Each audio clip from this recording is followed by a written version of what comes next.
اعوذ باللہ من الشیطان الرجیم بسم اللہ الرحمن الرحیم الحمد للہ رب العالمین والصلاة والسلام علی اشرف الانبیاء والمرسلین وآلہ الطیبین الطاہرین اعوذ باللہ من الشیطان الرجیم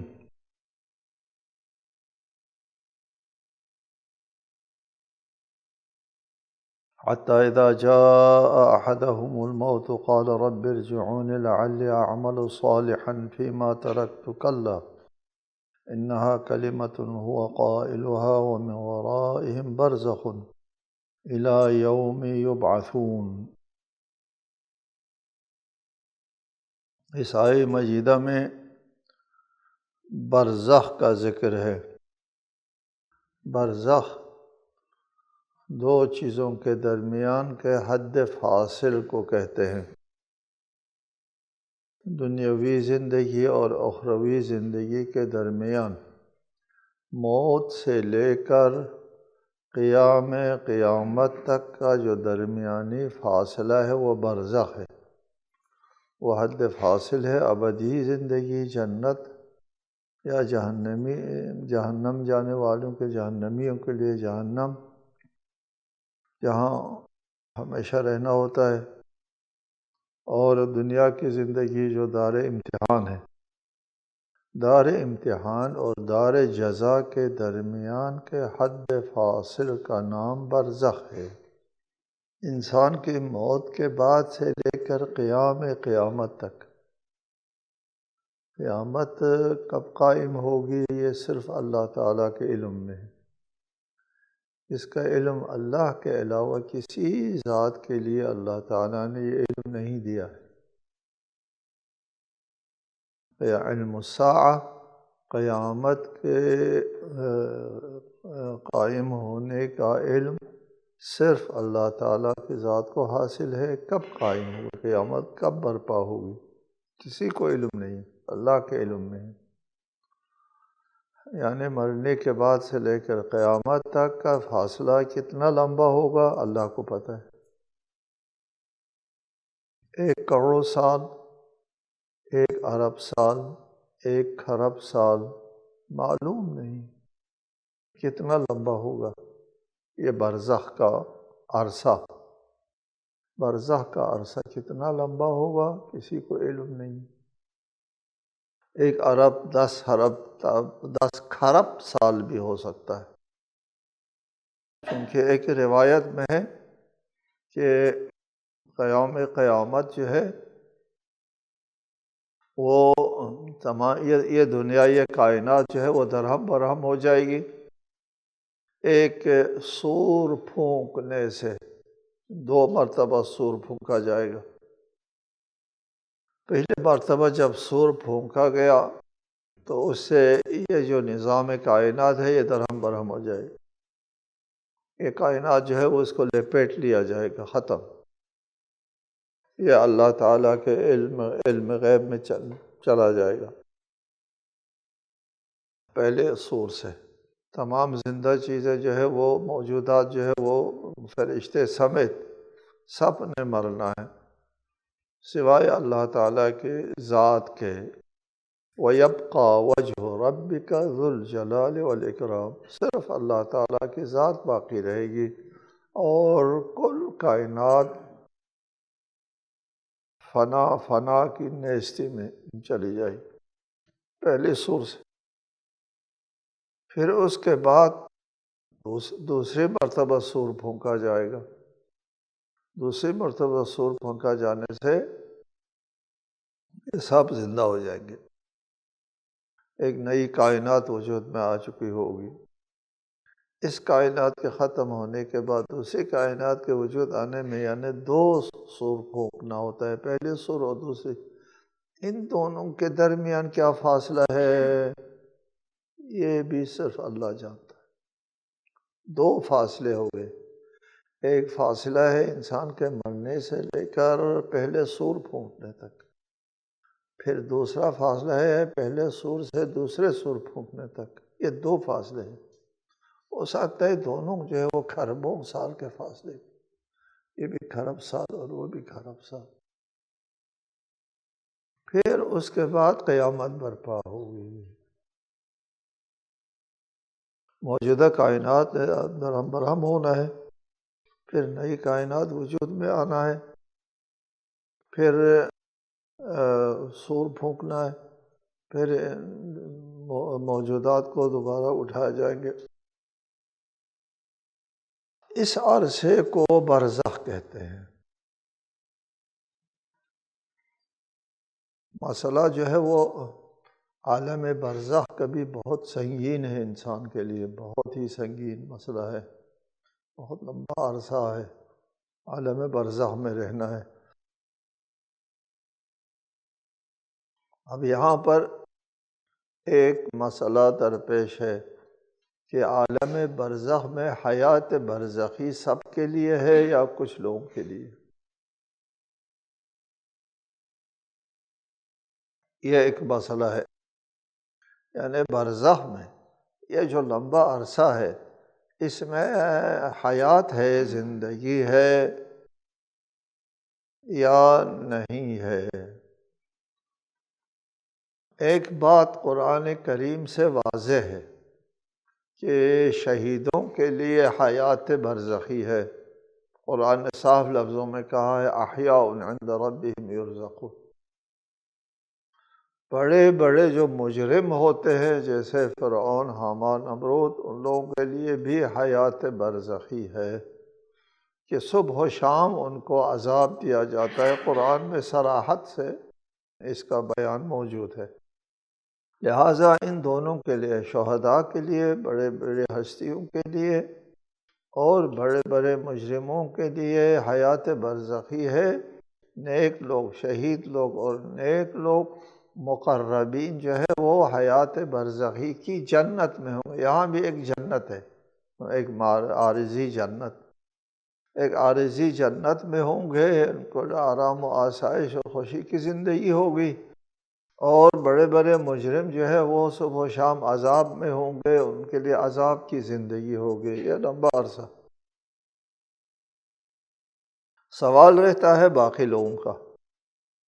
باقی لوگوں کے بارے میں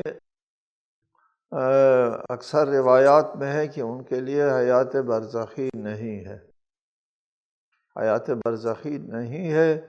وہ جب مر جاتے ہیں تو پھر یہ عرصہ کتنا ہی لمبا کیوں نہ ہو، 10 کھرب سال، 20 کھرب سال ہو، پھر بھی جب یہ اٹھایا جائے گا قبروں سے قیامت کے دن تو وہ کہیں گے من بعثنا من مرقدنا، ہم کو خوابگاہ سے، اپنے خوابگاہ سے کس نے اٹھایا؟ وہ خوابگاہ کہیں گے۔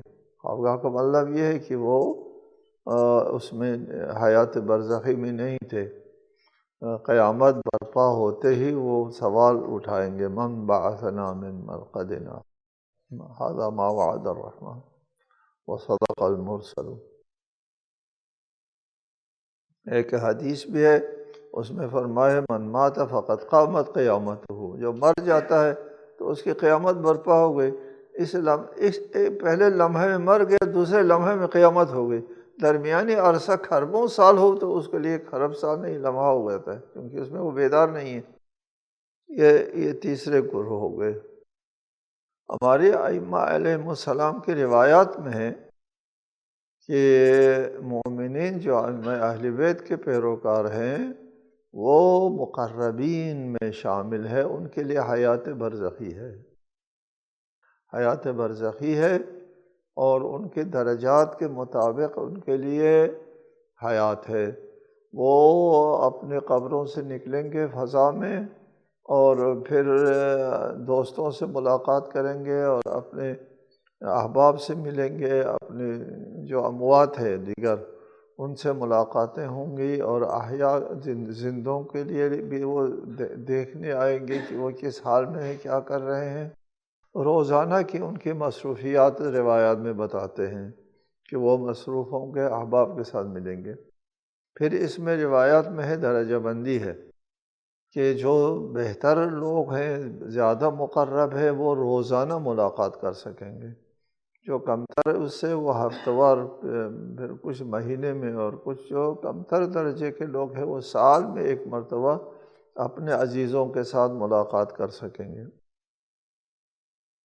اور اس قسم کی حیات برزخی ہے مومنین کے لیے، جو اہل بیت کے پیروکار ہیں ان کے لیے حیات برزخی ہے، یعنی نعمتوں کی زندگی ہے، آرام و آسائش کی زندگی ہے، یہاں کسی قسم کی تکلیف نہیں ہوں گی۔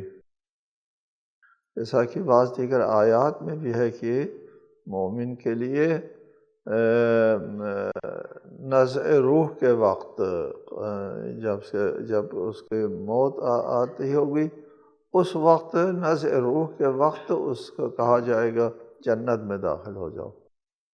یہ مرنے سے پہلے جنت یعنی برزخی جنت میں داخل ہو جاؤ۔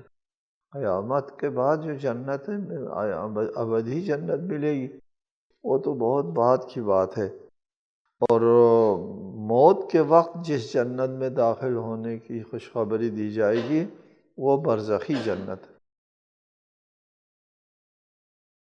وَمِن وَرَائِهِمْ بَرْزَخٌ إِلَىٰ يَوْمِ يُبْعَثُونَ، اور مرنے کے بعد ان کے پیچھے برزخ ہے یوم یبعثون، ان کو اٹھائے جانے تک، یعنی قیامت تک جو ہے وہ ایک برزخی زندگی، ایک برزخ ہے۔ قرآن مجید میں کہا ایک حد فاصل ہے، برزخ ہے، برزخون حد فاصل ہے۔ اس حد فاصل میں قرآن نے اس میں حیات ہے نہیں ہے دونوں باتوں کی طرف اس آیت میں اشارہ نہیں ہے۔ اس آیت نے صرف کہہ دیا حد فاصل ہے، مرنے کی بات سے لے کر قیامت تک کیا ایک حد فاصل ہے کہہ دیا۔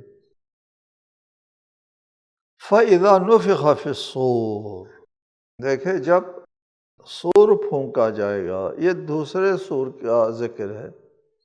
پہلے سور میں تو اس کے بارے میں یہ ہے ساری کائنات میں لوگ مر جائیں گے، ختم ہو جائیں گے۔ فَإِذَا نُفِخَ فِي الصُّورِ، جب دوسرا سور پھونکا جائے گا قیامت کے لیے، تو اموات جو ہے وہ قبروں سے کیا ہوں گے، اٹھ جائیں گے، مبعوث ہوں گے، سب حساب کتاب کے لیے حساب گاہ کی طرف جانا ہوگا۔ فَإِذَا نُفِخَ فِي الصُّورِ فَلَا أَنْسَابَ بَيْنَهُمْ يَوْمَئِذٍ وَلَا يَتَسَاءَلُونَ، اس دن پھر جب سور پھونکا جائے گا تو ان میں اس دن نہ کوئی رشتہ داری رہے گی، نہ وہ ایک دوسرے کو پوچھیں گے کہ آپ کا کیا حال ہے، خیریت ہے، کوئی خدمت، ایسی نوبت نہیں آئی۔ ہر ایک اپنی مصیبت میں مبتلا ہوگا، نفسا نفسی کا عالم ہوگا، لا یتساءلون، ایک دوسرے کے سوال نہیں کریں گے، پوچھیں گے نہیں، حال احوال نہیں پوچھیں گے۔ فلا انصاب بینہم، ان کے درمیان رشتہ داری نہیں ہوگی، یہ باپ ہے، بیٹا ہے، یا اولاد ہے، یا ماں ہے، یا والدین ہے، کوئی نسب اور رشتے کا وہاں سوال نہیں ہوگا، ہر شخص اپنے بارے میں سوچے گا۔ یہاں پہ ایک حدیث ہے، اس حدیث میں رسالۃ مآب کا ارشاد ہے کل نسب و سحر ینقطع یوم القیامت الا نسبی و سحری، کہ ہر نسب اور رشتہ قیامت کے دن ختم ہو جائے گا سوائے میرے نسب اور میرے رشتے کے،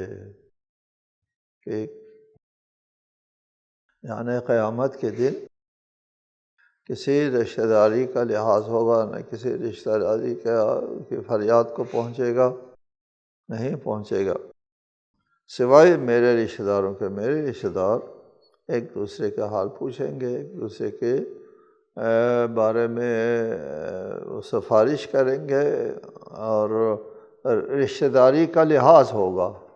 رسالت مآب کے رشتوں میں رشتہ داری کا لحاظ ہوگا، باقی رشتہ داروں میں کوئی لحاظ نہیں ہوگا کہ وہ اس کا رشتہ دار ہے، وہ اس کا رشتہ دار ہے۔ فلا انصاب بینہم، نسب کی وجہ سے، البتہ اس میں وہ بات جدا ہے، عمل کی وجہ سے وہ اور بات ہے۔ عمل کی وجہ سے یتساءلون، ہاں یہ سوال ہوگا، ایک دوسرے کا حال پوچھ سکتے ہیں، لیکن باپ ہونے کی وجہ سے، بیٹا ہونے کی وجہ سے نہیں، صرف بیٹا اور باپ ہونے کی وجہ سے لا یتساءلون۔ ہر نسب و ہر سبب جو ہے وہ منقطع ہے قیامت کے دن، کسی قسم کی رشتہ داری کا کوئی فائدہ نہیں ہے جب تک اس کے پاس عمل نہ ہو، الا سببی و نسبی۔ یہاں پہ بعض لوگ توجیہ کرتے ہیں،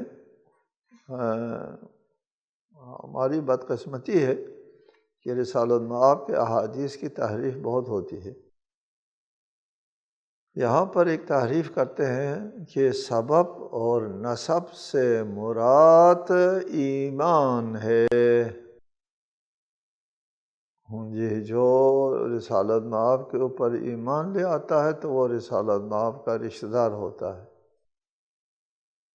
ادھر سبب اور نسب سے مراد ایمان ہے، لہٰذا اس حدیث کے تحت ہم سب شامل ہیں، صرف آل رسول، رسول کے رشتہ دار شامل نہیں ہے، سب ایمان لانے والے سب اس میں شامل۔ یہی بات آل کے بارے میں کہتے ہیں۔ رسالۃ مآب نے فرمایا کہ میرے آل کے اوپر درود بھیجو، تو لوگوں نے کہا کل من آمن واتقی فہو آل، جو ایمان لے آتا ہے، تقوی اختیار کرتا ہے، وہ آل ہے۔ جی، آل کا دائرہ، اگرچہ یہ روایت سب نے کہا ہے، روایت جو ہے وہ صحیح نہیں ہے، اور اس کا سند جو ہے ایک ناقابل قبول روایت ہے یہ، پھر بھی لوگ کوشش کرتے ہیں کہ دائرہ آل کو وسیع کر کے اپنے آپ کو بھی شامل کریں، کوئی خصوصیت باقی نہ رہے آل رسول کے لیے، سب کو شامل کرنے کی کوشش کرتے ہیں۔ اس جگہ بھی یہی کام کرتے ہیں، نسب و سبب سے مراد ایمان ہے، سب اس میں شامل ہو جاتے ہیں۔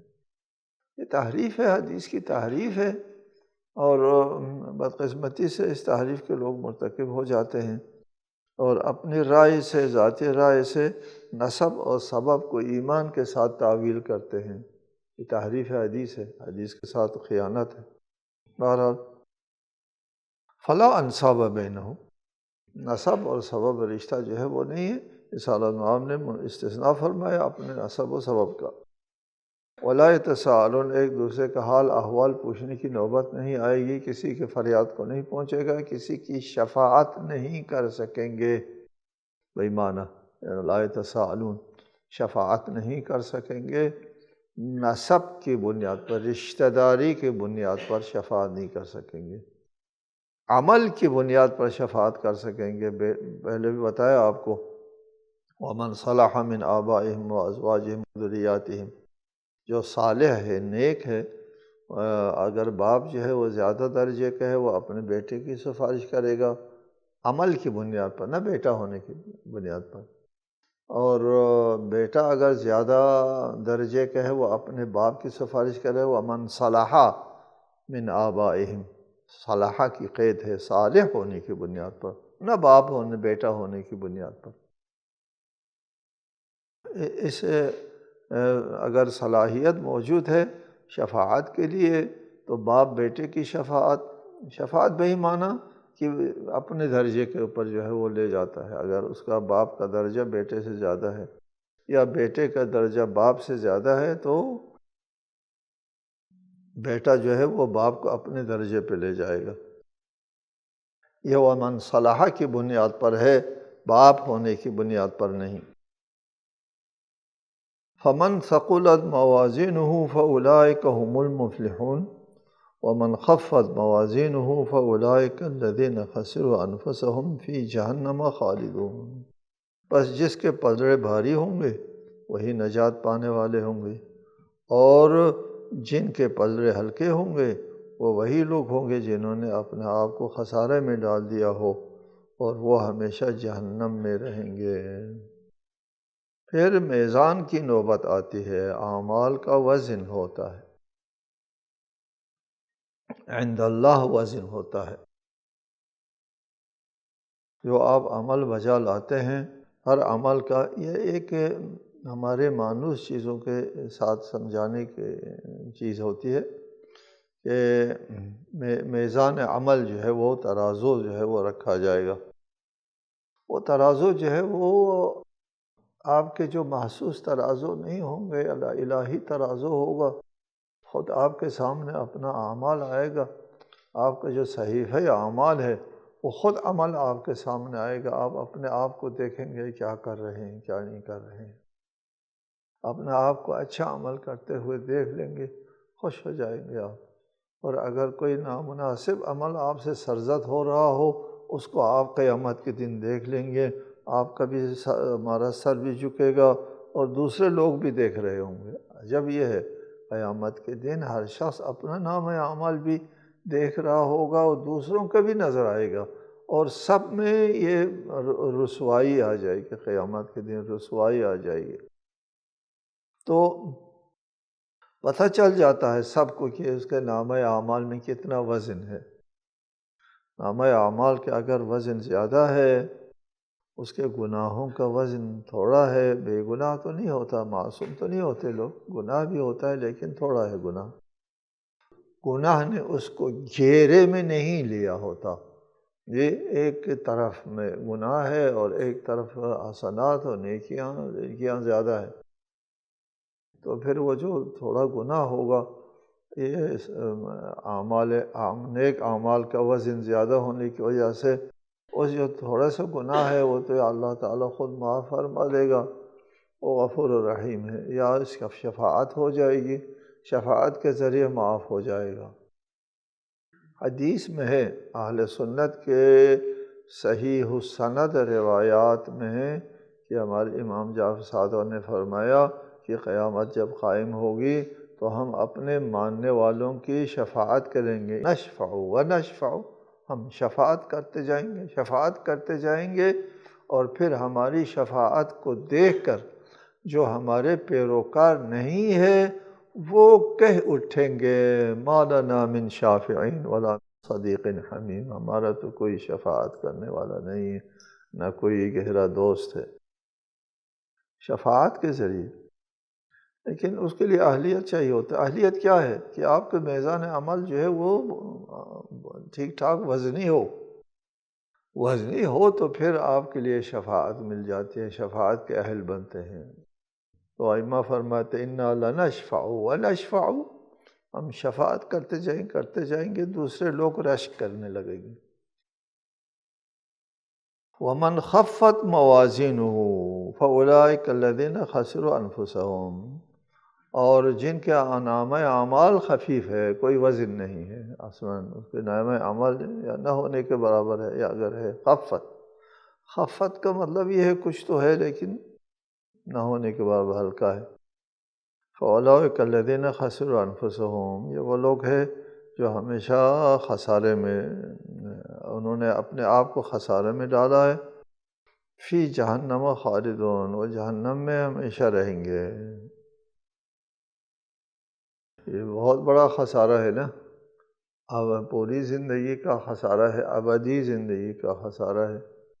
یہ خسارہ کوئی 10,000 سال، 2,000 سال، 1,00,000 سال کا خسارہ نہیں ہے، اربوں سال کا خسارہ ہے. تلفح وجوہہم النار وہم فیہا کالحون، جہنم کی آگ ان کے چہروں کو جھلسا دے گی اور اس میں ان کی شکلیں بگڑی ہوئی ہوں گی. ظاہر ہے جہنم میں جب جل جائے گا تو اس کی شکلیں جو ہے وہ بگڑی ہوئی ہوں گی، کریہ منظر ہوا ہوگا، جیسا کہ آیت میں فرمایا ہے شکلیں بگڑی ہوئی ہوں گی. ان سے کہا جائے گا الم تکن آیاتی تتلی علیکم فکنتم بہا تکذبون، کیا تم وہی نہیں ہو کہ جب میری آیات تمہیں سنائی جاتی تو تم انہیں جھٹلاتے تھے. وہ آیات الہی کے جھٹلانے کی وجہ سے ان کے لیے یہ نوبت آئے گی. قالوا ربنا غلبت علینا شقوتنا وکنا قوما ضالین، وہ کہیں گے ہمارے پروردگار ہماری بدبختی ہم پر غالب آ گئی تھی اور ہم گمراہ لوگ تھے۔ لیکن قیامت کے دن جہنم میں اس اقرار کا کوئی فائدہ نہیں ہے۔ وہاں جانے کے بعد، عذاب آنے کے بعد، اللہ تعالیٰ کا فیصلہ اٹل ہونے کے بعد اس قسم کے اعتراف کا فائدہ نہیں ہے، نہ اس قسم کے استغفار کا فائدہ نہیں ہے۔ وہ کہیں گے ربنا اخرجنا منہا، ہم کو اس آتش جہنم سے ایک مرتبہ پھر نکالے، ایک مرتبہ اور موقع دے دے۔ فَإِنْ عُدْنَا فَإِنَّا ظالمون، اگر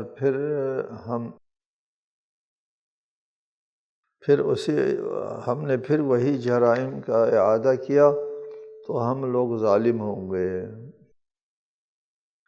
وہ کہتے ہیں ہم کو اس ایک مرتبہ نکالے، ایک مرتبہ ایک فرصت اور دے دے، اور اگر ہم نے پھر وہی جرم کیا، اسی جرم کا ارتکاب کیا تو پھر ہم ظالم ہوں گے۔ پہلے بھی بتایا آپ کو کہ وہاں سے نکلنے کے واپس جانے کی خواہش تو ہر کوئی کرے گا، مرتے ہی فوراً، مرنے کے فوراً بعد جب انسان کے اوپر جو ہے وہ قیامت کا عالم جو ہے سامنے آئے گا، راز کھل جائے گا، اس وقت کہیں گے کہ رب ارجعونی لعلی اعمل صالحا فیما ترکت۔ جواب آئے گا کلا، یہ ہونے والی بات نہیں ہے۔ پہلے بتایا آپ کو کہ یہ جو سفر ہے، یہ ارتقاء کا جو سفر ہے، اس میں واپسی ناممکن ہے۔ انسان جو دنیا میں ہے وہ شکم مادر کی طرف اور صلب پدر کی طرف واپس نہیں جا سکتا، بالکل اسی طرح برزخ سے واپس نہیں جا سکتا، تو جہنم پہنچنے کے بعد واپسی کا سوال پیدا نہیں ہوتا۔ برزخ کے عالم میں بھی کہا تھا کہ ہم کو ایک موقع اور دے دو، واپس کرو کہ ہم نہیں جا۔ پہلے بتایا وہاں پہنچنے کے بعد ان کے اوپر یہ راز کھلے گا کہ یہاں نہ معاف ہو سکتا ہے، کچھ بھی نہیں ہو سکتا۔ جو واحد حل تھا وہ نیک عمل بجا لانا تھا ایمان کے ساتھ، وہ نیک عمل نہیں کیا۔ وہاں اس خواہش کا اظہار ہوگا کہ ہم کو ایک موقع اور دے دے، ہم وہ عمل کریں گے۔ اگر ہم نے وہ عمل نہیں کیا، دوبارہ بدعملی کی، دوبارہ انکار کیا، دوبارہ تکذیب کی، تو فَإِنَّا ظَالِمُونَ، اس وقت ہم ظالم شمار ہوں گے۔ جواب آیا قَالَ اخْسَئُوا، کہ یہ ہونے والی بات نہیں ہے، خوار ہو کر اسی میں پڑے رہو۔ السلام علیکم ورحمۃ اللہ وبرکاتہ۔